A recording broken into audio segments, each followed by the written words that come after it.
कहानी की शुरुआत होती है हमारे हीरो से, जिसका नाम है ली। ली एक बेहद अमीर परिवार का बेटा है। असल में 1 साल पहले उसका एक भयानक एक्सीडेंट हुआ था जिसमें उसकी आंखों की रोशनी चली गई। लेकिन इस 1 साल में उसकी सुनने की ताकत इतनी तेज हो चुकी है कि वो दूर से भी किसी की हल्की सी आवाज साफ सुन लेता है। घर के नौकर धीमी आवाज में आपस में कहते हैं, मालिक तो देख नहीं सकता, चलो कुछ कीमती चीजें चुरा लेते हैं। लेकिन ली एक एक शब्द साफ सुन रहा होता है। कुछ देर बाद जब ली खाना खा रहा होता है, वो अचानक अपने सामने रखा खाना नीचे फेंक देता है और गुस्से में कहता है, आज इन सब नौकरों को यहाँ से निकाल दो। इसके बाद हमें दिखती है ली की आंटी मोना। ली को उन पर भी शक है कि कहीं उसके माँ बाप का एक्सीडेंट उन्होंने ही तो नहीं करवाया था। मोना कहती है, 1 हफ्ते में कितने लोगों को नौकरी से निकालोगे? लेकिन ली उसकी बात अनसुनी कर देता है। वो सिर्फ इतना कहता है, जो मुझे पसंद नहीं वो बस पसंद नहीं। इतना कहकर वो वहां से चला जाता है। ली को सिर्फ एक ही इंसान पर पूरा भरोसा है, उसका वकील सीन। कार में जाते वक्त ली सीन से कहता है, कुछ दिनों में मेरा जन्मदिन है और मैं 20 साल का हो जाऊंगा, तब पूरी प्रॉपर्टी मेरे नाम हो जाएगी ना, फिर कोई मुझे धोखा नहीं दे पाएगा। लेकिन अगले ही पल वो गंभीर होकर कहता है, मुझे अभी भी मोना पर शक है कि वो मेरी प्रॉपर्टी हड़पना चाहती है, तुम उस पर नजर रखना। सीन हाँ में सिर हिला देता है। अब चलते हैं 1 साल पीछे। उस दिन ली अपनी माँ और अपने पापा के साथ कार में एक पहाड़ी रास्ते से गुजर रहा होता है। अचानक ब्रेक फेल हो जाते हैं, गाड़ी का बैलेंस बिगड़ जाता है और कार घाटी के किनारे लटक जाती है। ली के पापा बेहोश हो जाते हैं। उसकी माँ की टांग कार में बुरी तरह फंस जाती है। वो पूरी हिम्मत से अपनी टांग निकालने की कोशिश करती है, लेकिन दर्द और घबराहट की वजह से नाकाम रहती है। ली आधा बेहोश पड़ा होता है। अपने बेटे की जान बचाने के लिए माँ अपनी सारी ताकत लगाकर ली को कार से बाहर सड़क की तरफ धक्का दे देती है। उसी वक्त दूर से एक तेज रफ्तार गाड़ी आती हुई दिखाई देती है। उसे देखकर वो मदद के लिए जोर जोर से चिल्लाती है। गाड़ी रुकती है, उसमें से एक आदमी निकलता है, लेकिन मदद करने की बजाय वो आदमी सीधे कार की तरफ बढ़ता है और उसे घाटी की ओर धक्का दे देता है। कार सीधे नीचे गिर जाती है। इसी हादसे में ली के दोनों माता पिता की मौत हो जाती है और ली की आंख पर गहरी चोट लगती है, जिसकी वजह से वो अपनी देखने की शक्ति खो देता है। अब कहानी वर्तमान समय में आती है। ली ने अपने घर के कामों के लिए नए लोग रख लिए हैं। उन्हीं में से एक है हमारी कहानी की हीरोइन जीना। जब जीना ली को देखती है तो वो चौंक जाती है। जिस चेहरे को वो जिंदगी में दोबारा कभी नहीं देखना चाहती थी, आज उसे उसी के लिए काम करना पड़ रहा होता है। यहीं से कहानी एक फ्लैशबैक में चली जाती है। 3 दिन पहले ली अपने इलाज के लिए अस्पताल गया होता है। ली के मन में अंदर ही अंदर एक डर हमेशा बना रहता है कि मोना किसी भी वक्त उसे मरवाने की कोशिश कर सकती है। इसीलिए उसने अपने आसपास हमेशा बॉडीगार्ड रखे होते हैं। उसी अस्पताल में जीना का भाई भी अपना इलाज करवा रहा होता है। असल में जीना के पिता उसी अस्पताल में सिक्योरिटी गार्ड होते हैं। वो जीना से कहते हैं, अस्पताल का मालिक एक अच्छा इंसान है, उसने तुम्हारे भाई के इलाज का खर्च भी काफी कम कर दिया है, बस थोड़ा गुस्सैल है, छोटी सी बात पर भी नाराज हो जाता है, वो अभी आने वाला है, इसलिए उसके सामने थोड़ा संभल कर रहना। ये कहकर वो वहां से चले जाते हैं। थोड़ी देर बाद ली अस्पताल आता है और वॉशरूम की तरफ बढ़ता है। जैसे ही वो वॉशरूम के अंदर जाता है, अचानक कोई पीछे से उसे पकड़ लेता है। एक पल के लिए ली का जहन फ्रीज हो जाता है। उसे लगता है कहीं ये मोना की तरफ से भेजा हुआ आदमी तो नहीं जो आज उसे मारने आया हो, लेकिन असल में वो जीना का भाई होता है। तभी गार्ड्स आकर जीना के भाई को पकड़ लेते हैं और ली गुस्से में उसे बुरा भला कहने लगता है कि ये कैसी बदतमीजी है। इतने में जीना भी वहां आ जाती है और ली पर चिल्ला उठती है, क्या कोई बीमार बच्चे से ऐसे बात करता है? जीना को ये पता ही नहीं होता कि ली अंधा है। वो उसे खरी खोटी सुना देती है। तभी जीना के पिता वहां आ जाते हैं। वो ली के सामने घुटनों के बल बैठ जाते हैं और हाथ जोड़कर माफी मांगते हैं, लेकिन ली उनकी एक नहीं सुनता और साफ कह देता है, मैं तुम्हें नौकरी से निकाल रहा हूँ। ये कहकर ली वहां से चला जाता है। जीना टूट जाती है। उसे समझ नहीं आता कि अब क्या होगा, क्योंकि उसके पिता की नौकरी जा चुकी होती है। अब जीना को कोई काम ढूंढना पड़ता है। उसी दौरान उसे पता चलता है कि ली के घर में कुछ काम की जरूरत है। वो बिना देर किए ली के घर पहुंच जाती है और अब सीन वर्तमान में शिफ्ट होता है। जैसे ही ली जीना की आवाज सुनता है, वो तुरंत पहचान जाता है, ये वही लड़की है जिसने हॉस्पिटल में मुझे उल्टा सीधा सुनाया था। ली कुछ नहीं कहता। उसके दिमाग में बस एक ही बात चल रही होती है, अगर ये लड़की झूठ बोलेगी तो वो उसे उसी वक्त निकाल देगा। वो शांत आवाज में पूछता है, क्या हम पहले कभी मिले हैं? जीना बिना घुमाए सीधा जवाब देती है, हाँ, हम हॉस्पिटल में मिले थे। मेरे भाई ने गलती से आपको पकड़ लिया था और मैंने आपको गलत समझकर डांट दिया था। ली को उसकी ईमानदारी पसंद आती है और वो उसे काम पर रख लेता है। जीना अपना काम पूरी जिम्मेदारी से करती है। हेयर ड्रायर से उसके बाल सुखाने से लेकर उसे शर्ट पहनाने तक सब कुछ संभाल लेती है। धीरे धीरे वो ली के करीब आने लगती है और उसकी आंखों को देखने लगती है। उसे अफसोस होता है कि इतनी खूबसूरत आंखों में रोशनी क्यों नहीं है। ली को भी महसूस हो जाता है कि वो बहुत पास आ गई है। वो थोड़ा सख्त होकर कहता है, इतना करीब मत आओ, थोड़ा हटकर खड़ी हो। सब कुछ ठीक चल रहा होता है, लेकिन एक दिन मोना जीना से कहती है, ली तुम पर बहुत भरोसा करने लगा है, तुम्हें मेरे लिए एक काम करना होगा। तुम मुझे उसकी हर हरकत की खबर देती रहना, वो कहाँ जाता है, किससे मिलता है और कौन से फैसले लेता है, सब। अगर तुम ये कर दोगी तो मैं तुम्हारे पापा की नौकरी वापस दिलवा दूंगी और तुम्हारे भाई का पूरा हॉस्पिटल बिल भी भर दूंगी। ली ये सारी बात ऊपर से सुन लेता है, क्योंकि उसकी सुनने की शक्ति बहुत तेज होती है। कुछ देर बाद जीना ऊपर आती है और ली सीधे कह देता है, मैं तुम्हें निकाल चुका हूँ, तुम जा सकती हो। जीना हैरान होकर पूछती है, निकालने का मतलब? मैंने क्या गलत किया? ली ठंडे लहजे में जवाब देता है, तुम मोना से मिलकर मेरी जासूसी करने वाली थी, सही? ये सुनते ही जीना का गुस्सा फूट पड़ता है। वो कहती है, तुम्हारी वजह से मेरे पापा की नौकरी गई, जबकि उनका कोई कसूर नहीं था, और आज बिना सोचे समझे तुमने मुझे भी निकाल दिया। तुम्हें जरा भी अंदाजा है तुम्हारे जल्दबाज फैसले कितनी जिंदगियां बर्बाद कर देते हैं? जीना रुकती नहीं, और तुम क्या सोचते हो कि तुम उदास हो क्योंकि तुम अंधे हो? सच ये है कि तुम्हारा नजरिया ही गलत है। तुम्हें खुद के अलावा किसी की कदर नहीं। अगर तुम हर किसी पर शक करते रहोगे तो पूरी जिंदगी अकेले रह जाओगे, तुम्हें कोई नहीं मिलेगा। ये कहकर जीना उसकी तरफ एक तकिया फेंक देती है और वहां से चली जाती है। ली भी गुस्से से भर जाता है। अगले दिन मोना की असिस्टेंट ली को फोन करके बताती है कि मोना उसे बिना बताए हॉस्पिटल बेचने की तैयारी में है और उसे तुरंत वहां पहुंचना चाहिए। ये सुनकर ली घबरा जाता है। वो अपने वकील शॉन को फोन करता है और कहता है कि उसे अभी हॉस्पिटल जाना है। शॉन ऊपर से हाँ कहकर कॉल काट देता है, लेकिन फोन रखते ही शॉन अपने आदमियों को हुक्म देता है कि ली के घर पहुंचकर उसे एक भी कदम बाहर न निकलने दें। वे लोग ली को एक कमरे में बंद कर देते हैं। यहीं ली को समझ आ जाता है कि शॉन भी अब मोना के साथ मिल चुका है। इसके बावजूद ली हॉस्पिटल की सेल रोकने का रास्ता ढूंढता है। कमरे में उसे एक कैंची मिल जाती है। वो जाली काटता है, कटी हुई तारों को बांधकर एक रस्सी बनाता है और उसी के सहारे नीचे उतरकर सड़क पर आ जाता है। वो रोड पर लिफ्ट मांगने के लिए रुकता है और तभी जीना अपनी स्कूटी पर वहां पहुंच जाती है। जीना उसे समझाती है, यहाँ चिल्लाने से कोई फायदा नहीं, इस एरिया में टैक्सी मिलती ही नहीं। जीना की आवाज सुनते ही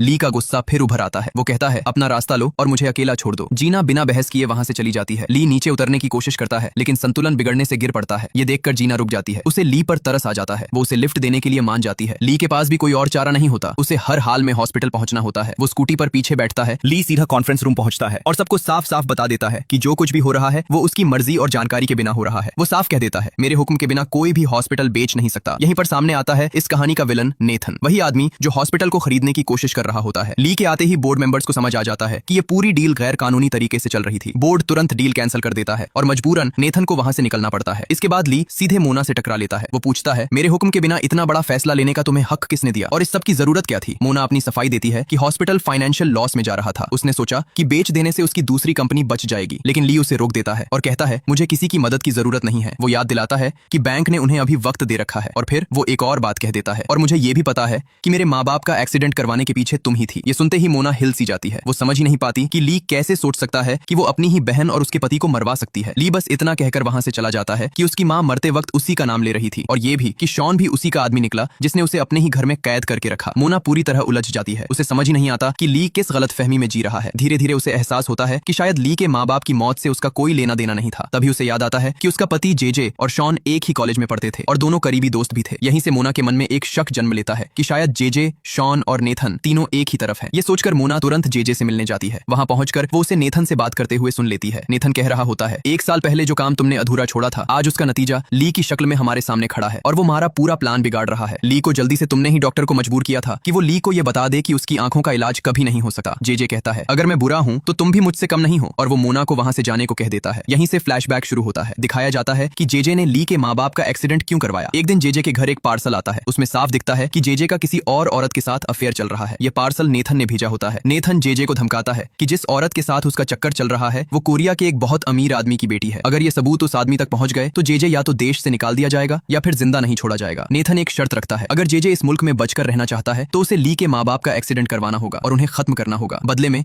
पूरी जायदाद जेजे के हाथ में आ जाएगी, क्योंकि ली अभी 20 साल का नहीं हुआ था। नेथन ने वादा किया कि जब ली एडल्ट होगा तो प्रॉपर्टी का बड़ा हिस्सा जेजे को मिलेगा। इसी लालच में जेजे ने उस दिन कार के ब्रेक खराब किए और जब एक्सीडेंट के बाद भी ली के माँ बाप बच गए तो वो खुद उन्हें खाई में धक्का देने आ गया। अब सीन वर्तमान में लौटता है। मोना को सब कुछ साफ साफ समझ आ जाता है। वो अपनी असिस्टेंट को जेजे का पीछा करने भेज देती है। जेजे उसी औरत के घर जा रहा होता है जिसके साथ उसका अफेयर चल रहा होता है। असिस्टेंट दोनों की तस्वीरें लेकर मोना को भेज देती है। मोना बिना वक्त गमाए उन्हें रंगे हाथ पकड़ने वहां पहुंच जाती है। अब सीन जीना पर शिफ्ट होता है। जीना ली को वापस उसके घर छोड़ रही होती है। अब ली को उस पर सच में भरोसा हो जाता है। वो माफी मांगता है और कहता है कि उसने उसके साथ जो बुरा बर्ताव किया वो गलत था। वो ये भी कहता है कि वो अगले दिन से वापस काम पर आ जाए, लेकिन जीना साफ बोल देती है, मैंने आपकी मदद नौकरी के लिए नहीं की थी, मुझे नौकरी नहीं चाहिए। ली उसे समझाने की कोशिश करता है। वो कहता है कि वो उसे डबल तनख्वाह देगा। जीना बस उसके करीब आकर इतना कहती है, आज के बाद मैं आपसे दोबारा नहीं मिलना चाहती। ये कहकर वो वहां से चली जाती है। घर लौटने के बाद भी ली का ध्यान उसी में अटका रहता है। वो उसे फोन करता है, लेकिन जीना एक फूड आउटलेट में काम कर रही होती है। जैसे ही स्क्रीन पर ली का नंबर दिखता है वो बिना सोचे फोन की बैटरी निकाल देती है। ली अपने स्टाफ को इंस्ट्रक्शन देता है कि जीना के पापा को हॉस्पिटल में वापस बुलाया जाए और जीना के भाई का इलाज मुफ्त में शुरू किया जाए। उसे लगता है कि शायद इन सबसे जीना का गुस्सा कम हो जाए और वो वापस लौट आए। इधर मोना उस औरत के घर पहुंचती है जिसके साथ जेजे का अफेयर चल रहा होता है। दरवाजे के बाहर जेजे के जूते देखकर मोना चुपचाप खड़ी हो जाती है और अंदर की बातें सुनने लगती है। अंदर वो औरत जेजे से पूछ रही होती है, तुम मोना को कब डिवोर्स दोगे? तभी मोना अंदर आ जाती है और सच सामने आता है। वो औरत मोना की बेस्ट फ्रेंड ही होती है। मोना को यकीन ही नहीं होता कि उसी ने उसकी जिंदगी उजाड़ दी। गुस्से में मोना उस औरत के बाल पकड़ती है और उसे खींचकर नीचे गिरा देती है। जेजे एक कोने में खड़ा कांपता रहता है। मोना उसके मुंह पर एक जोरदार थप्पड़ मारती है और साफ कह देती है कि वो उसे पूरे शहर में जलील करेगी और पुलिस केस भी करवाएगी। मोना जाने लगती है, लेकिन जेजे उसका हाथ पकड़ लेता है। घबराहट में वो उसे सीढ़ियों से नीचे धक्का दे देता है। मोना के सिर पर गहरी चोट लगती है और वहीं उसकी मौत हो जाती है। जेजे और वो औरत शॉक में आ जाते हैं। उन्हें लगता है अब अगला स्टेशन सीधा जेल ही होगा, लेकिन तभी जेजे के दिमाग में एक खौफनाक प्लान आता है। वो एक डेंजरस क्रिमिनल को फोन करता है जिस पर पहले से कई केस चल रहे होते हैं। जेजे कहता है, ध्यान से सुनो। वो बताता है कि वो उन्हें $20 लाख देगा और बदले में सिर्फ उसकी बीवी की लाश से छुटकारा पाना होगा। वो ये भी कहता है कि ली के हॉस्पिटल लैब में एक वायरस रखा हुआ है और उन्हें किसी तरह ली को उस वायरस से इन्फेक्ट करना होगा। इसके बाद उन्हें पुलिस के सामने सरेंडर कर देना है और ये कहना है कि मोना को मारने का हुक्म ली ने दिया था। जेजे समझाता है, इल्जाम ली पर जाएगा और इन्फेक्शन की वजह से वो कुछ ही दिनों में मर जाएगा। अगर काम ठीक से हो गया तो पैसे उनके होंगे। क्रिमिनल तुरंत मान जाता है। इधर जैसा ली ने सोचा था, जीना का गुस्सा धीरे धीरे कम हो जाता है और वो वापस ली के घर काम पर आ जाती है। जीना को देखकर ली साफ तौर पर रिलीव महसूस करता है। तभी क्रिमिनल ली को फोन करता है। वो कहता है, मुझे पता है कि तुम्हारे माँ बाप के कत्ल के पीछे कौन था। वो बताता है कि उन्हें मरवाने का ऑर्डर जेजे ने ही दिया था। और फिर वो ली से कहता है कि वो तुरंत अपने हॉस्पिटल लैब पहुंच जाए क्योंकि सारी सच्चाई वहीं मिलेगी। ली के अंदर गुस्सा फट पड़ता है क्योंकि अब तक वो मोना को ही अपने माँ बाप की मौत का जिम्मेदार समझ रहा था। अब पूरी तस्वीर पलट चुकी होती है। ली तुरंत जीना को साथ लेता है और लैब पहुंचता है। क्रिमिनल पहले से कमरे में वायरस सेटअप कर चुका होता है। जैसे ही ली अंदर आए, एक स्विच दबाते ही वायरस हवा में फैल जाए। ली और जीना कमरे में कदम रखते ही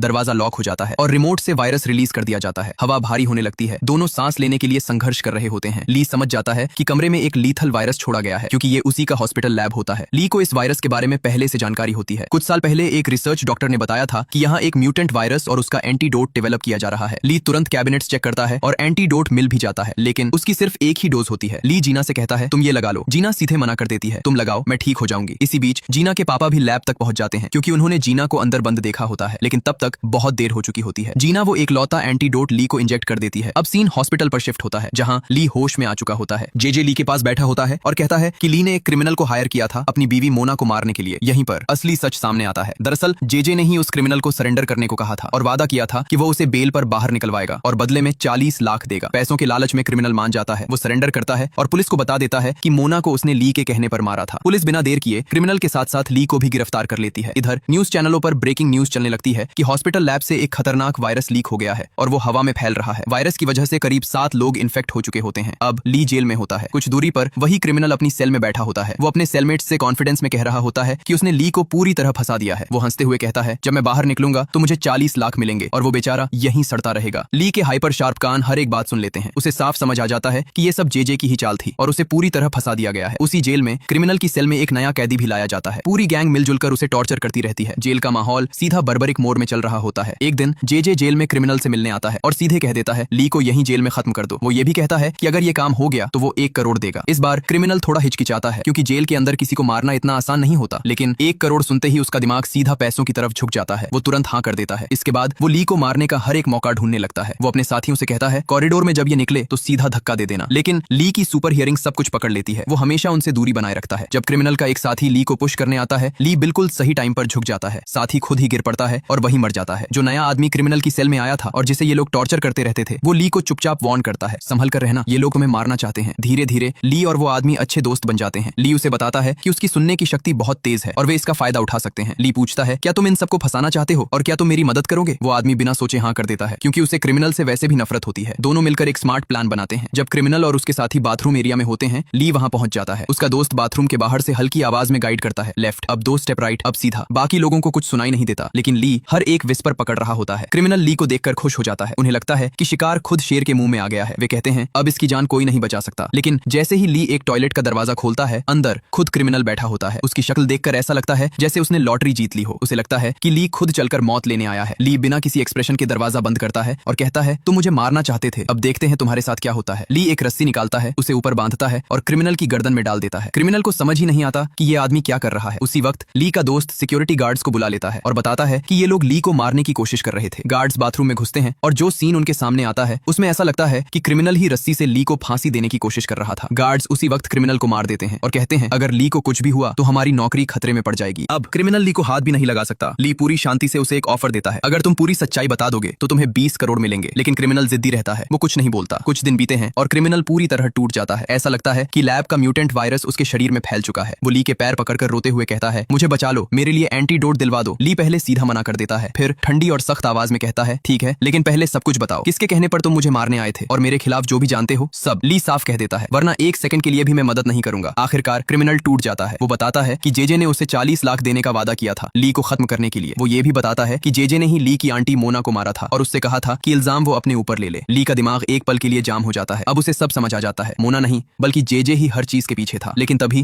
क्रिमिनल एक और बम गिराता है। वो कहता है तुम्हारी आंखों का इलाज ऑपरेशन से हो सकता था, लेकिन वे लोग नहीं चाहते थे कि तुम ठीक हो जाओ। ली की जिंदगी की सारी तस्वीरें एक ही लाइन में फिट हो जाती हैं। जो उसके सबसे करीब थे वही उसके सबसे बड़े दुश्मन निकले। इतना कहकर क्रिमिनल बेजान होकर नीचे गिर जाता है। दोनों को एम्बुलेंस से हॉस्पिटल ले जाया जाता है। वहां जेजे नकली इंसानियत दिखाते हुए सबके सामने कह रहा होता है ली हमारे खानदान का इकलौता वारिस है, मैं पूरी कोशिश करूंगा उसे बेल दिलवाने की। लेकिन ली उसका असली चेहरा जान चुका होता है, इसलिए वो चुप रहता है। ली को हॉस्पिटल में एडमिट कर दिया जाता है। वहीं वो एक नया लॉयर हायर करता है और साफ टारगेट सेट करता है। मुझे शक है कि मेरे माँ बाप और आंटी मोना के कत्ल के पीछे जेजे ही है और मुझे किसी भी तरह उसे अरेस्ट करवाना है। और यहीं पर इस सीरीज का पार्ट 1 खत्म होता है। अगर आपको ये वीडियो पसंद आई हो तो चैनल को सब्सक्राइब जरूर करें और बेल आइकन दबाना ना भूलें ताकि ऐसी ही और रोमांचक कहानियां आप तक पहुंचती रहें। देखने के लिए धन्यवाद।